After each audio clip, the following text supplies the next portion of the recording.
Hello friends, welcome to our channel. आज की video में हम बहुविकल्पीय प्रश्न साइकोलॉजी के जितने भी इम्पोर्टेंट मल्टीपल चॉइस क्वेश्चन हैं उसके बारे में अध्ययन करने वाले हैं। क्योंकि आपका एग्ज़ाम काफ़ी करीब है तो उसके अकॉर्डिंग हम तैयारी कर रहे हैं। और आज की वीडियो में हम सारे के सारे जितने भी इम्पोर्टेंट हैं उस सब के बारे में अध्ययन करेंगे। पहला क्वेश्चन हमारा है, साइकोलॉजी शब्द की उत्पत्ति किससे हुई? तो साइकोलॉजी शब्द की उत्पत्ति आपको जैसे कि पता है यूनानी से हुई। और दूसरा क्वेश्चन हमारा है, मनोविज्ञान का जन्म निम्नलिखित में से किससे हुआ? दर्शन शास्त्र, वनस्पति शास्त्र, जीव शास्त्र या जादू से? तो सभी को पता होगा जिसने स्टडी की होगी, मनोविज्ञान का जन्म दर्शन शास्त्र से हुआ। यूनानी शब्द साइकी का क्या अर्थ है? जैसे कि आपको पता है साइकी का मतलब होता है आत्मा, लोगोस का मतलब होता है अध्ययन करना, आत्मा का अध्ययन करना। तो देखिए ऑप्शन में कहीं आत्मा है, चेतना, आत्मा, मूल प्रवृत्ति और वर्ग, यानी कि ये हमारा ख वाला ऑप्शन सही होगा। सर्वप्रथम मनोविज्ञान को किसका विज्ञान कहा गया है? पहले तो कहा गया कि व्यवहार का, फिर चेतना, फिर मन का, फिर इसके बाद है आत्मा का। तो किसका ऑप्शन में देखिए यहाँ पे दिया हुआ है ना कि सर्वप्रथम में मनोविज्ञान आत्मा का विज्ञान है। आपका ग वाला ऑप्शन सही होगा। पांचवा क्वेश्चन हमारा है, विश्व का आणविक सिद्धांत किसने प्रस्तुत किया? तो आणविक सिद्धांत जो है वो डेमोक्रिटस ने दिया था। ह्यूमर सिद्धांत के प्रतिपादक हैं, ह्यूमर सिद्धांत के प्रतिपादक हिप्पोक्रेटस हैं, आप इसको याद रखिएगा। मनोविज्ञान किस प्रकार का विज्ञान है? तो मनोविज्ञान जो है विधायक प्रकार का विज्ञान है। क्वेश्चन नंबर 8 है, रोडिन के अनुसार पहला वास्तविक मनोवैज्ञानिक है। तो रोडिन के अनुसार जो वास्तविक मनोवैज्ञानिक है वो अरस्तु हैं, जो कि काफ़ी फेमस हैं। सर्वप्रथम मनोविज्ञान ने आत्मा, इसके पश्चात मन, तदुपरांत पर क्या खोया? तो मन और आत्मा के बाद, आत्मा और मन के बाद उन्होंने चेतना का विज्ञान इन्होंने ये खोया। उसके बाद चेतना के बाद क्या कहा गया कि ये आत्मा का विज्ञान है। 19वीं शताब्दी के अंत में मनोविज्ञान को किसका विज्ञान कहा गया? तो आप ये याद रखिएगा, 19वीं शताब्दी के अंत में चेतना का विज्ञान कहा गया था। तो आप ऑप्शन में देखिए आत्मा, मन, चेतना और व्यवहार। तो यानी कि ग वाला ऑप्शन हमारा सही होगा। आप इस बात को याद रखिएगा, 19वीं शताब्दी के अंत में, 19वीं शताब्दी के अंत में किसका विज्ञान कहा गया? चेतना का। प्रथम मनोवैज्ञानिक प्रयोगशाला की स्थापना कहाँ? प्रथम मनोवैज्ञानिक प्रयोगशाला की स्थापना कहाँ थी? तो लिपजिंग में।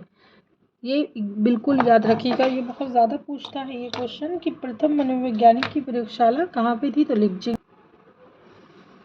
मनोविज्ञान का अतीत लंबा है परंतु इतिहास बहुत छोटा है, यह कथन किसका था?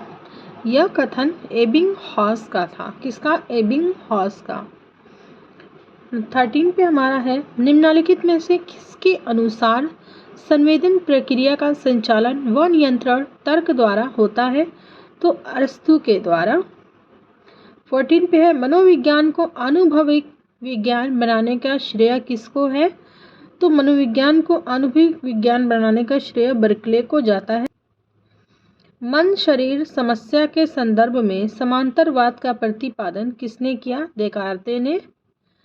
किसने कहा कि मनोविज्ञान जातीय प्राणियों के व्यवहार का विधायक विज्ञान है? तो मैकडूगल ने कहा था कि मनोविज्ञान जीतीय प्राणियों के व्यवहार का विधायक विज्ञान है।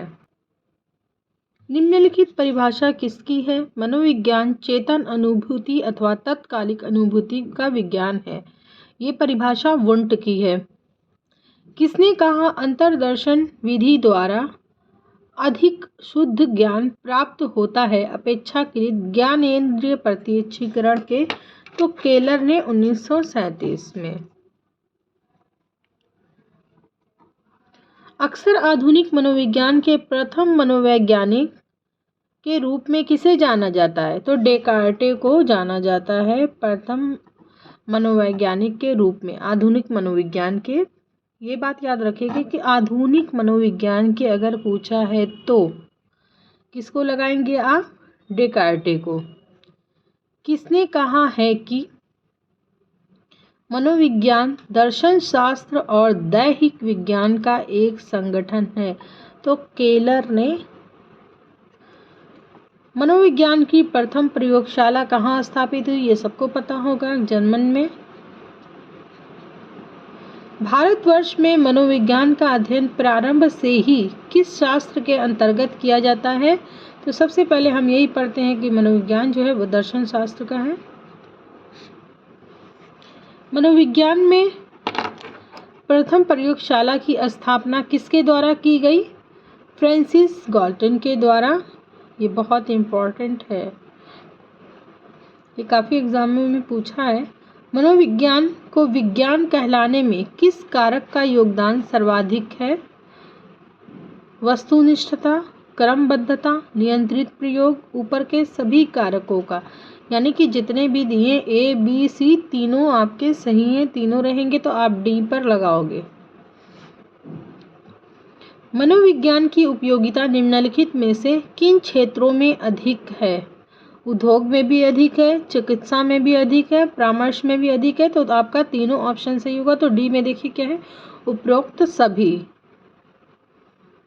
मनोविज्ञान के सैद्धांतिक उपागम कौन है? तो देखिए उद्दीपक अनुक्रिया उपागम, ये भी मनोविज्ञान का है। संज्ञान परक उपागम, ये भी है। सूचना प्रक्रमण उपागम, तो आपका डी वाला आंसर सही होगा। 27 पे है मनोविज्ञान व्यवहार के अध्ययन का विज्ञान है। इस परिभाषा का प्रतिपादन किया किसने? वॉटसन ने। वॉटसन ने कहा कि जो मनोविज्ञान है वो व्यवहार के अध्ययन का विज्ञान है। जैसे कि हमने परिभाषाओं में पढ़ा था पिछले वीडियोस में, ये सारी परिभाषाएं पढ़ी हैं आप। मैं इसमें डिस्क्रिप्शन में लिंक डाल दूंगी, आपको अगर वीडियोस देखनी है लॉन्ग क्वेश्चन के या यूनिट वाइज आपको देखना है तो आप मेरे चैनल पे विजिट करिए और आपको सारी वीडियोस मिलेंगी मनोविज्ञान से रिलेटेड। आप सीटेट यूपी टेट से भी अपने टॉपिक ले सकते हैं, आप वहाँ से भी काफ़ी वीडियोस आपके लिए हेल्पफुल हो सकती हैं। किसने कहा मनोविज्ञान जीवित प्राणियों के व्यवहार का विज्ञान है? तो मैकडूगल ने कहा कि मनोविज्ञान जो है वो जीवित प्राणियों के व्यवहार का विज्ञान है। अवधान प्रत्यक्षीकरण को स्पष्टता प्रदान करता है, यह किसने कहा? बोरिंग ने कहा था। ये बात याद रखना आप कि बोरिंग ने कहा था कि अवधान जो है वो प्रत्यक्षीकरण को स्पष्टता प्रदान करता है। अवधान एक प्रक्रिया है जिसके द्वारा उद्दीपक चेतना के सीमा प्रदेश से चेतना के केंद्र में आता है। यह किस वैज्ञानिक ने कहा? तो वुंट ने कहा था कि अवधान एक प्रक्रिया है जिसके द्वारा उद्दीपक चेतना के सीमा प्रदेश से चेतना के केंद्र में आता है। अब देखिए किसने कहा अवधान का कार्य व्यक्ति की क्षमता को ओवरलोड होने से बचाना है। ब्रॉडबेंट का कहना था कि जो अवधान है वो कार्य व्यक्ति की क्षमता को ओवरलोड होने से बचाता है। एक अनैच्छिक एवं सहज होता है जिसमें किसी प्रकार के प्रयत्न की आवश्यकता नहीं होती है। अवधान का कौन सा प्रकार है? अनियमित अवधान, ऐच्छिक अवधान, अनैच्छिक अवधान और मिश्रित अवधान। तो अनियमित अवधान होगा। अब देखिए ये भी 33 पे जो है ये हमारा काफ़ी इम्पोर्टेंट है कि प्रिसेप्शन एंड कम्युनिकेशन किसकी पुस्तक है? ब्रॉडबेंट की। इसको आप इम्पोर्टेंट करके नोट कर लीजिएगा।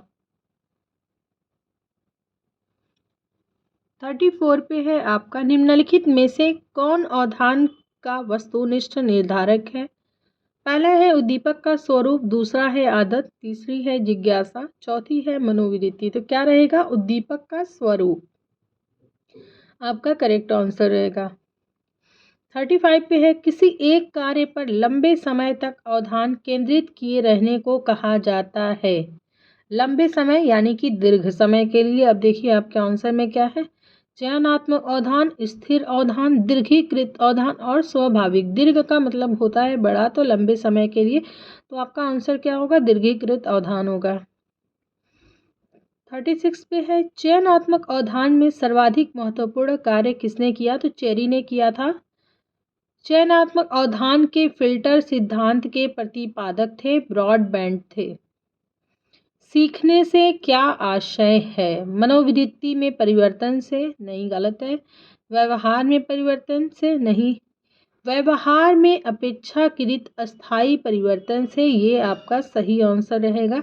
डी है अनुभूति में परिवर्तन, ये भी गलत है। व्यवहार में सिर्फ उसी परिवर्तन को केवल सीखना कहा जाता है जो अच्छा होता है, जो बुरा होता है, जो ना अच्छा ना बुरा। आपका आंसर सी रहेगा, जो अच्छा और बुरा दोनों होता है उसी को सीखना कहा जाता है। सीखने को प्रभावित करने वाले कारक हैं शारीरिक, भौतिक, मनोवैज्ञानिक, ये सारे आपके सही हैं। सीखने के वक्र में प्रमुख तत्व होते हैं। सीखने के वक्र में पठार आपका सही आंसर होगा, आपने पढ़ा होगा सीखने का वक्र पठार जिसमें आता है। सीखने के पठार के प्रमुख कारक हैं ज्ञानावरोध, प्रेरणा की सीमा, शारीरिक क्षमता, अवरोध सीमा, उपरोक्त सभी। तो आपका आंसर रहेगा ए, ज्ञानावरोध। 43 है आपका, सीखने की तत्परता के नियम का प्रतिपादन किया है? तो कोहलर ने किया था। सीखने में प्रयत्न एवं भूल सिद्धांत, प्रयत्न एवं भूल सिद्धांत सबसे फेमस है जो कि थॉर्नडाइक ने दिया था। ये भी बहुत ज़्यादा पूछता है, आप इसको नोट कर लीजिएगा। 45 पे है, दो उद्दीपकों के मध्य स्थायित्व आने की प्रक्रिया को कहा जाता है, क्या कहा जाता है? अनुबंधन कहा जाता है। प्राचीन अनुबंधन को प्रभावित करने वाले कारक हैं विकेंद्रीकरण। स्किनर द्वारा प्रतिपादित अनुबंधन को कहा जाता है टाइप ए। पाठशालीय शिक्षण कहा जाता है वाचिक सीखने को पाठशालीय शिक्षण कहा जाता है। आप बस आंसर याद रखिएगा, पूरे ऑप्शन पे आपको ध्यान देने की ज़रूरत नहीं है। 49 पे है, पाचन संबंधित क्रियाओं का अध्ययन करते समय किसने अनुबंधन की खोज की? तो पावलोव ने अनुबंधन की खोज की थी। 50 पे है, किसने कहा सीखना निष्पादन परिवर्तन है जो अभ्यास की दशाओं में होता है? तो सुषुम्ना नाड़ी और मस्तिष्क ने कहा था। हमने 50 क्वेश्चन की आज स्टडी की जो कि काफ़ी हेल्पफुल है, आप इसको ज़रूर देखिएगा और इसको देखने के बाद अगर पसंद आए तो लाइक करिएगा, शेयर करिएगा और मेरे चैनल को सब्सक्राइब करिएगा। फिर मिलते हैं किसी नेक्स्ट टॉपिक में जो कि काफ़ी इम्पोर्टेंट होगा आपके लिए। Thank you for watching.